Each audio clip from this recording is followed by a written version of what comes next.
being a floater friend sucks. Like, I always want to be somebody's favorite where they actually fully care about me and not what I bring to the table. It sucks just standing there and not contributing to nothing at all. Like, you try to make your presence known and it just gets shut down because they're not even paying attention to you. And I just don't know. Being in a lot of friend groups in my high school career, like being with a lot of friend groups, seeing these changes, seeing these shut-in shifts. Because when I was in a friend group, I used to be not a floater friend.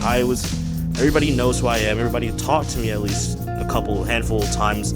I wasn't the floater friend. The next year, I became the floater friend.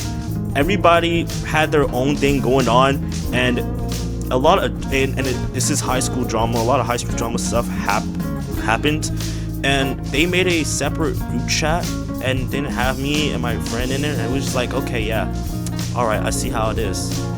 And the fact is, just because like I had nobody else to sit with at lunch, I had no other choice to sit with the same very friend group that is excluding me from being in that group chat, excluding me from hanging out, excluding me all these stuff.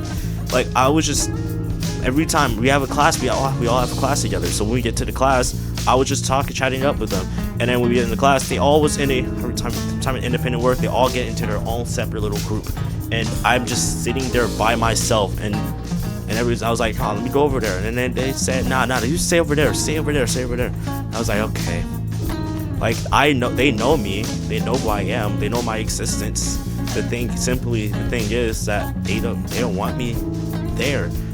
And I'm just sitting there while my friends are just talking to each other, chatting, gossiping and stuff. I was like, oh my gosh. I was like, oh my gosh, it sucks. And with me being in a friend group now, and like, it's only a group of 4, and I'm not a floater friend. I'm not the floater friend now, but I have experiences from being the floater friend in other like groups. Even like in that year that I said I wasn't the floater friend of the group, in that group, right?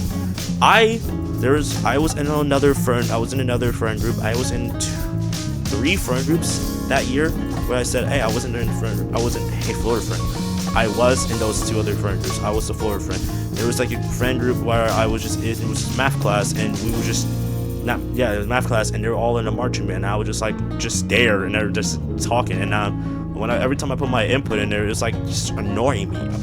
Like, and every time, I know every floater friend has this same thing that they tell themselves. Like, like floater friends, people want to be somebody's favorite. People want to be like, want to be favorited so much. People want to be loved so much. That's why these intense feelings, this really is like, I don't belong anywhere I go. I just don't belong anywhere that I've tried to put my input. I just get put down. Being like, just wanting to be somebody's favorite is something that a lot of floater friends want so much. We want to be somebody's favorite. We want to be loved in a friend group. We want to be loved by our friends, and want to have our opinions loved by them.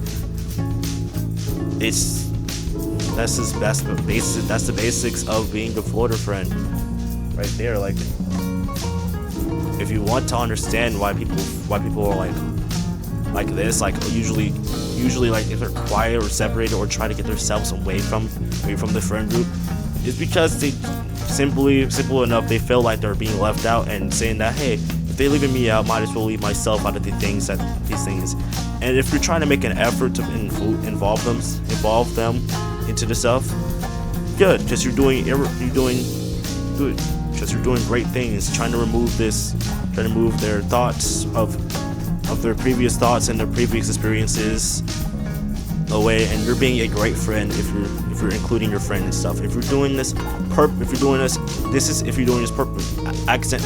if you're doing this on purpose, then you're a terrible friend, and you should really look at yourself in the mirror and do a reality check, and like realize that you're a very bad friend if you're doing this purposely. If you're doing this accidentally, you're still a bad friend. But like, if you're trying to make amends with that, good. do that. Anyways, bye YouTube.